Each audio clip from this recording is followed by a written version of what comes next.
The sheriff of the small town of Castle Rock, Alan Pangborn, continues to search for the missing boy, Henry Deaver, all on his own. The cop arrives in the woods on the outskirts of town to inspect the place where the child was last seen, but there are no signs of Henry there. Sitting down to rest for a moment, the sheriff gazes at the empty frozen lake. Suddenly, a strange sound erupts, and when it fades, Henry Deaver, alive and well, appears in the middle of the frozen lake.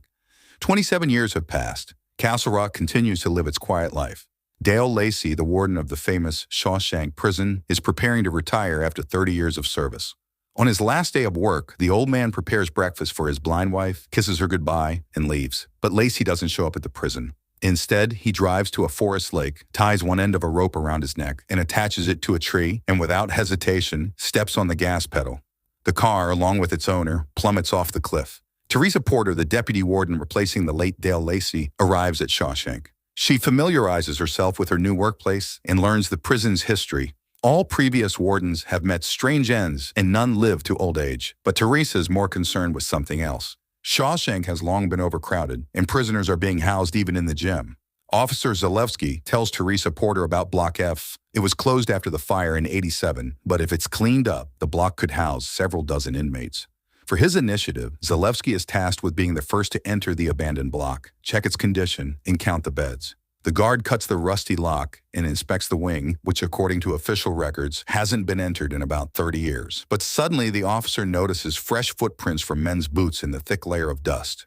Zalewski follows the tracks, which lead him to an iron door to a maintenance section. The tracks take the officer to a hatch. With difficulty, he opens the old bolts and looks inside. Zalewski's wallet falls out of his pocket, and he has to climb down to retrieve it. At the bottom of the well, the guard finds a chair, a book, and a can of cigarette butts. This looks very suspicious, but Zalewski doesn't have time to think about it. From the dark corner, a man locked in a cage stares at him, and the frightened guard hurries to get out of the well. An emergency inspection begins in Shawshank, but all prisoners are accounted for. No one can understand how an unregistered inmate ended up in the prison.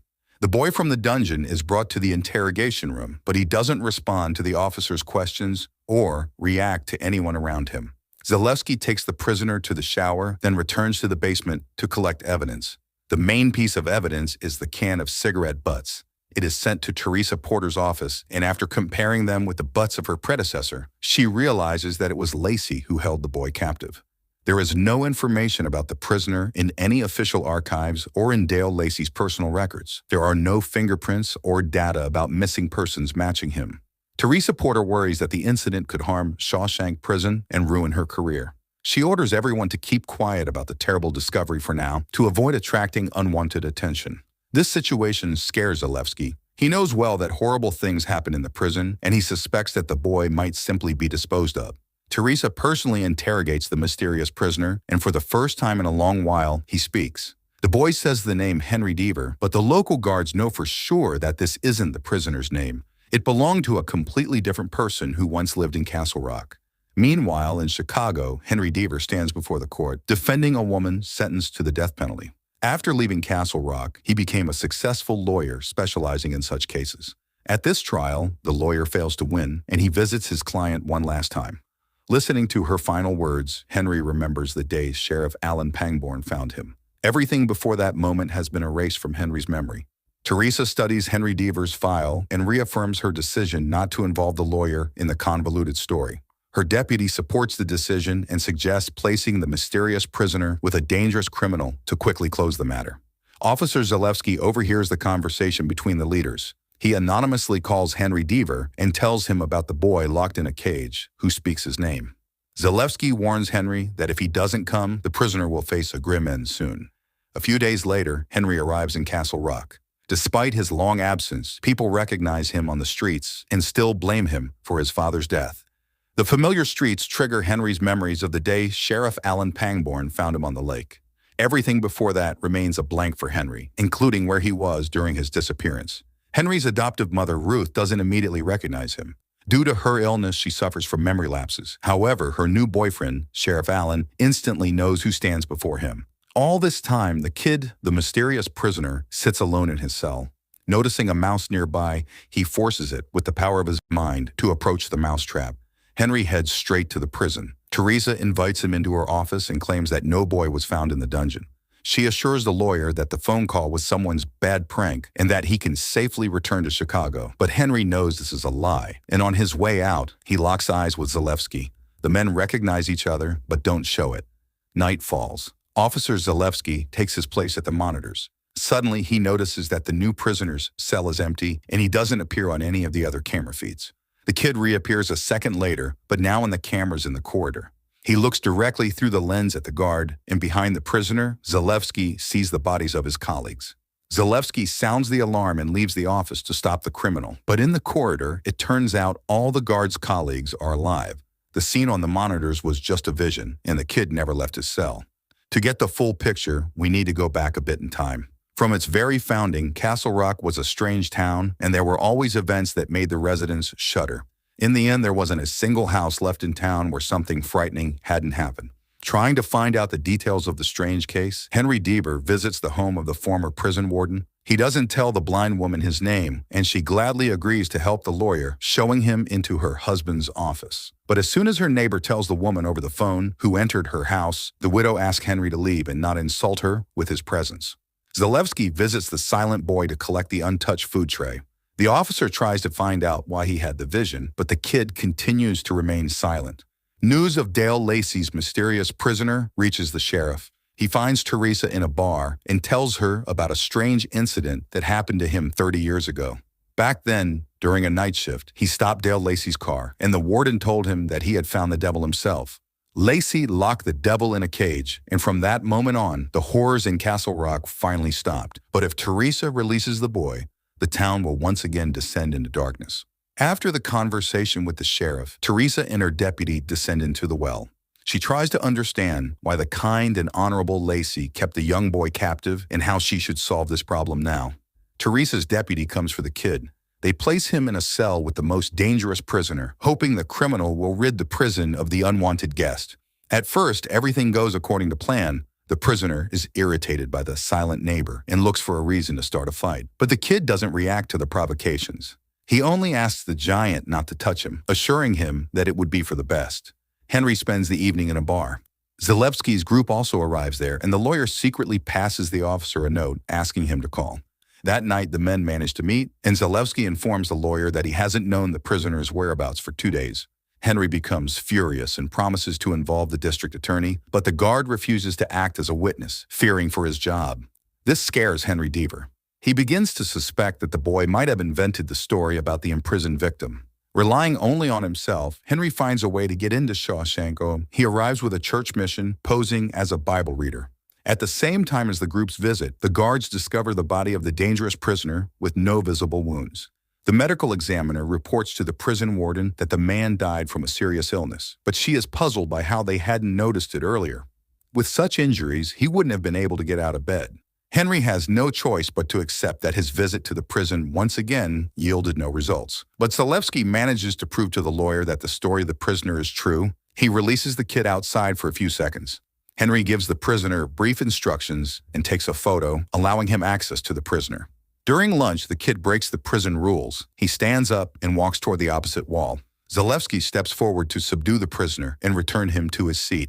While no one else can hear, he passes the boy a message from the lawyer, asking him to just wait a little longer while Henry deals with the prison authorities.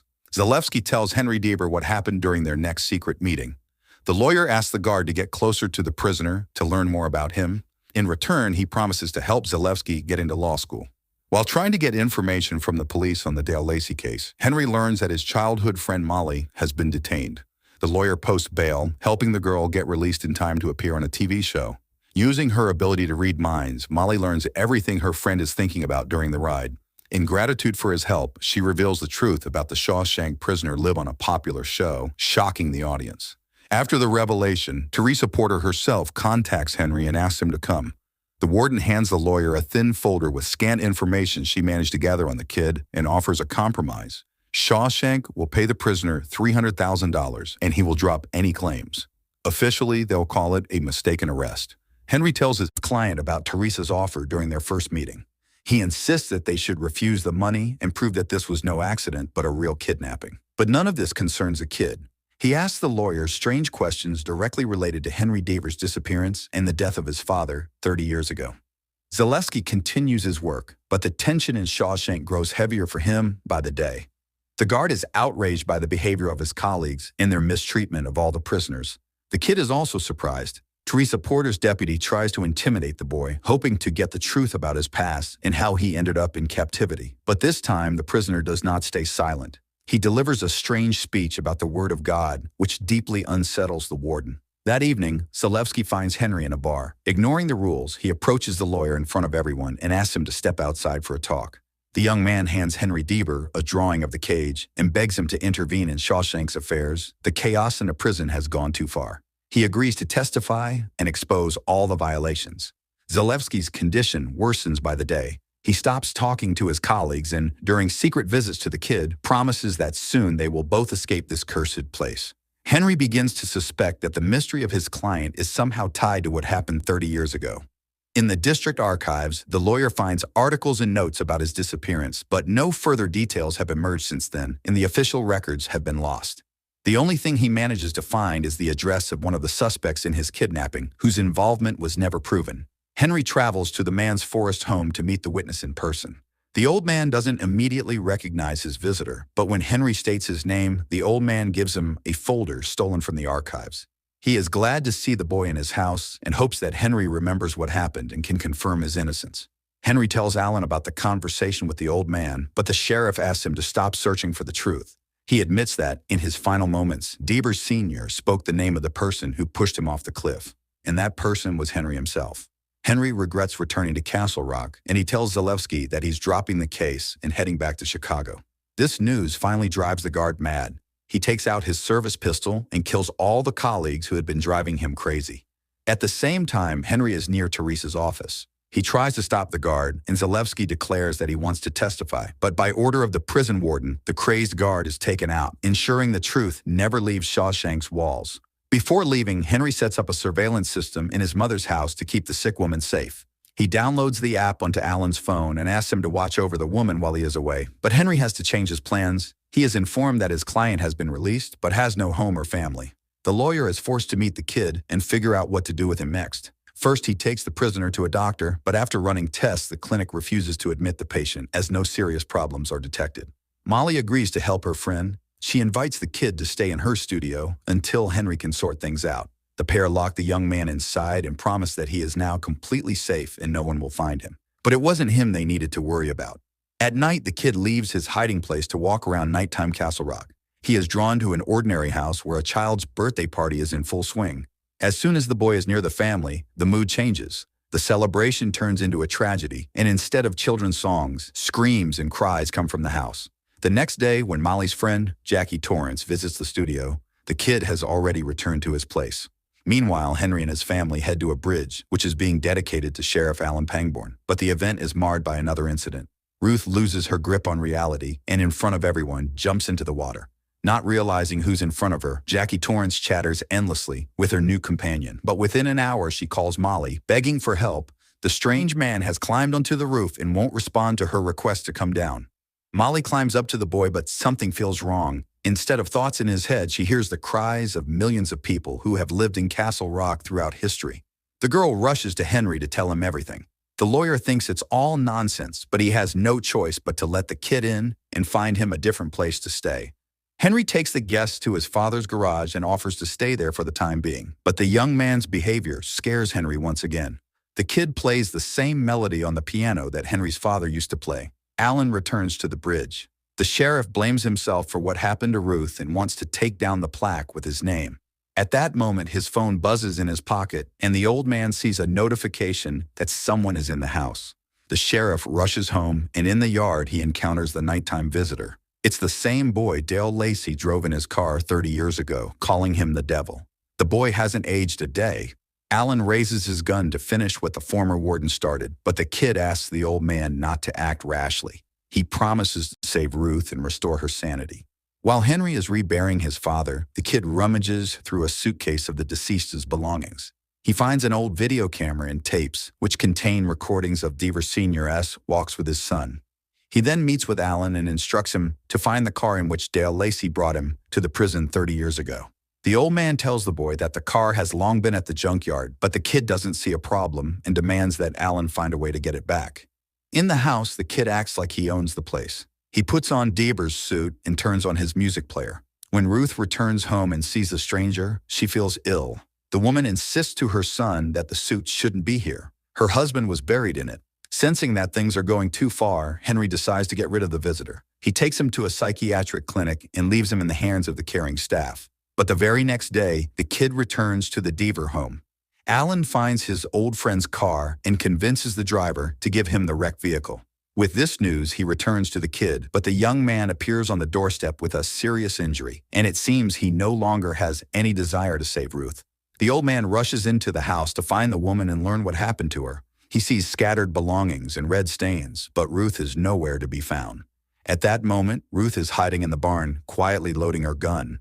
Her nerves are stretched to the limit. When the kid returned to the house, Ruth thought she saw her late husband in him.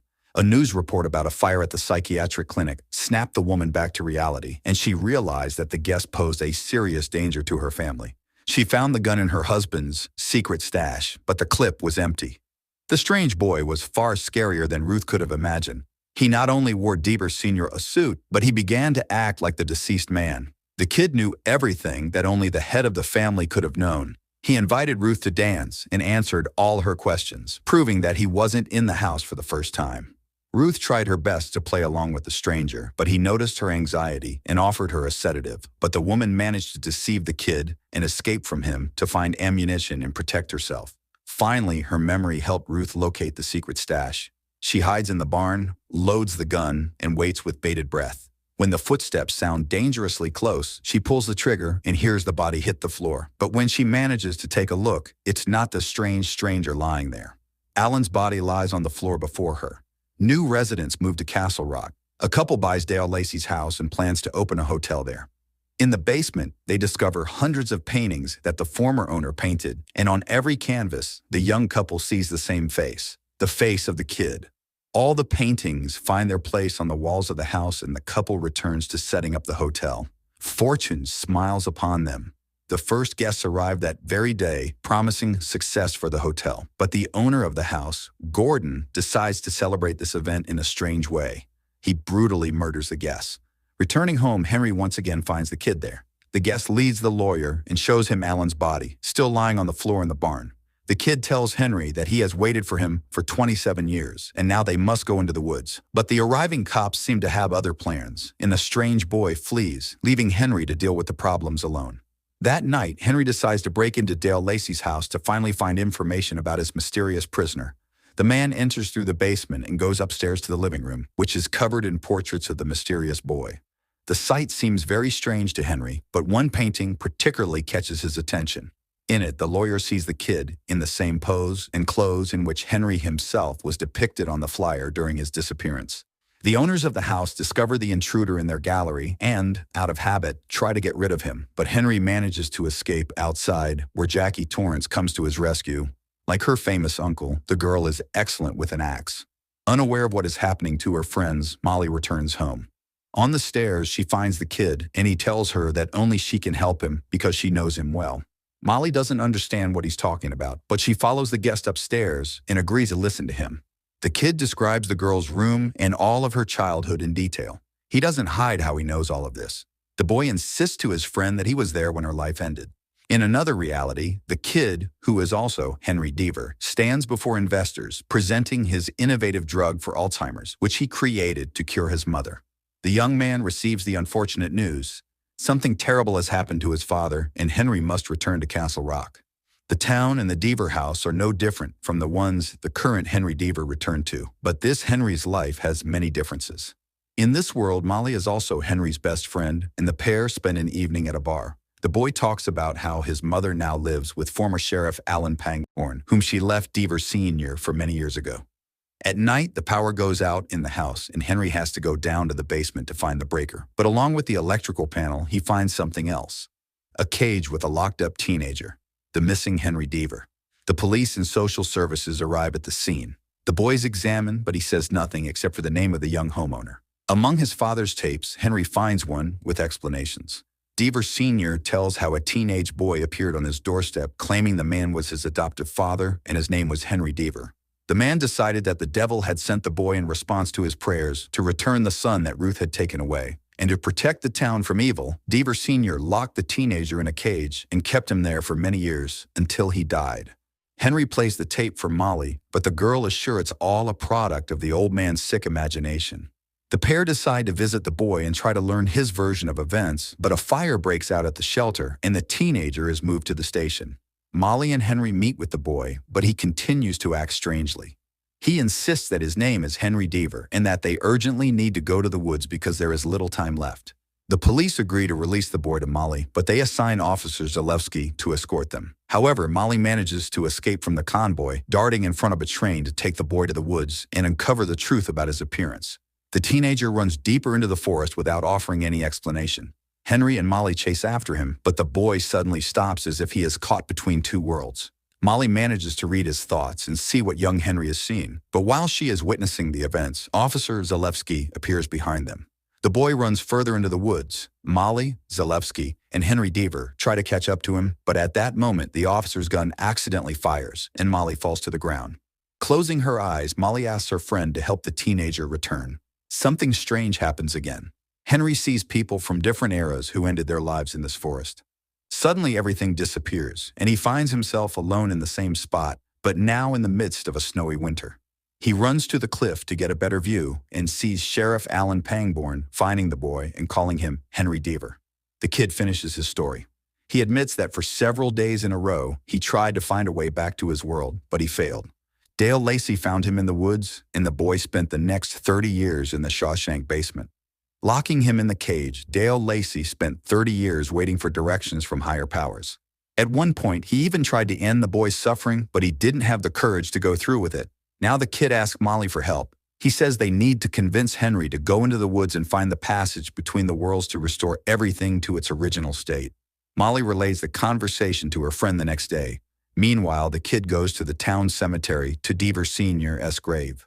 Henry promises Molly they will discuss the story about the woods later, and he heads to the station to get his son. But the police detain the lawyer due to the incident at the hotel. Teresa Porter, the warden, arrives at Molly's studio. She gives the girl a figurine that appeared in her house, which served as a warning from the mysterious prisoner. Teresa is not mistaken.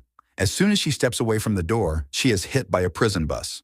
Following Molly's lead, the police find the kid and take him to the station as well, but the boy does not plan to stay there long. First, he manipulates the situation so that he and Henry are locked in the same cell, and later he incites the prisoners to riot and eliminate all the guards. The two men walk through the empty department where no staff members are left alive. The kid asks Henry to come with him to the woods, but when they can't reach an agreement, he raises a gun, forcing the lawyer to comply. The kid and his captive arrive at a familiar place, and Henry remembers the day he pushed his father off the cliff. He did it on purpose, to protect himself and his mother from the mad tyrant. While the kid is distracted for a split second, Henry attacks and takes the gun from him. For the first time since they met, the boy's sweet face distorts into a terrifying grimace, and Henry realizes that Dale Lacey was right. Standing before him is the real devil. A year later, Henry Deaver returns to his usual life, but now he no longer defends the condemned. Instead, he deals with land issues. He remains in Castle Rock, living in his parents' house, visiting his mother's and Alan's graves, and one other secret place. Every evening, Henry sneaks into the abandoned Shawshank prison, descends into the well, and feeds his prisoner. Unlike his predecessor, the lawyer doesn't linger by the cage to listen to the kid's words, because Henry Deaver still isn't sure if he's doing the right thing. 400 years before. In a forested area, a group of French settlers tries to establish a village, but it's not easy. The residents are dying of hunger, and hope is fading. The leader's daughter, Amity, tries to incite a rebellion, but for this, she and her fiancé, Marston, are exiled from the settlement. The couple wanders through the woods, seemingly doomed to die, but a mysterious sound makes Amity rise and follow it. Standing at the edge of a cliff, the girl sees an angel who shows her a new path. Amity returns to the settlement to tell everyone about her encounter with the angel. As proof of her words, a miracle occurs. On previously barren land, crops appear that can feed an entire city. The residents surround Amity, thanking her for saving their lives, and she becomes a saint in their eyes. The elder tries to stop the chaos, convinced that witchcraft is involved, but the starving people no longer listen to him, choosing a new prophet. Human recognition isn't enough for Amity. She sacrifices everyone who was responsible for her exile. After this, she tells the people that she will be the voice of the angel, and they must spread his word forever. The girl wasn't lying. Every day, she waited for new instructions from the angel to know what to do next. But the sacrifice the angel demanded was too cruel. Noticing that Amity doubted his power, the angel sent his servants to her. A swarm of moths emerged from a wooden statue and took residence in the villagers. This erased any doubts the people had, and Amity declared that the angel had entrusted them with an important mission to sleep until the time came and rise to conquer the world. From that moment on, work in the settlement intensified, and when everything was ready, the congregation descended into an underground tunnel to fulfill the angel's will. Amity personally took the lives of each villager, carefully laying their bodies in wooden boxes. She assured the people that in 400 years, the angel would bring them back to life, and they would enslave the world, gaining limitless power. When only Amity and Marston were left alive, the prophet reminded her fiancé of the rules 400 years later. He would be resurrected first, and he would have to awaken the others. But before that, the man would need to find new vessels, bodies into which the souls of the deceased villagers could be transferred. And most importantly, he would have to find the angel who would lead them. A grand parade is held through the streets of Castle Rock, celebrating the 400th anniversary of the town. The local pastor takes the stage and presents the main gift to the residents, a statue of the angel. As soon as the veil is lifted from the sculpture, the crowd falls silent.